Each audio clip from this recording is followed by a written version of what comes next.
I hope the Good Death Charter makes a real impact on social services in that the principles within the Charter are about enabling people to have an element of choice in where they die. And I think to a large degree that element of choice doesn't exist as widely as it ought to. And I think if organisations can sign up to the Charter and make it happen and make it live, then we actually will be able to afford people a choice about whether they die at home or die perhaps in a hospice setting, as opposed to the vast majority of people who now have no choice but simply have to die in a hospital setting. Within the services that we provide within the City Council, we have kind of two ranges of service. We work with the hospital palliative care team, so we have social workers who work with a specialist team, but we also provide what we call domiciliary care that specialises in helping people to die in their own homes.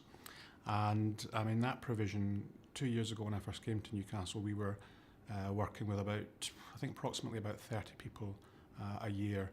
Our latest figures are showing that we're working with over 200 people a year. And our estimate by the end of March in 2010 is that for this year we'll probably be covering up to 225, 230 people. So I think that kind of demonstrates that there is demand out there, and that if you're able to provide the types of services that will support families to work with kind of loved ones to enable them to have a choice about dying at home, then you've got to provide the type of service, but the demand clearly is out there. The Charter is an absolute necessity. I think in two or three ways.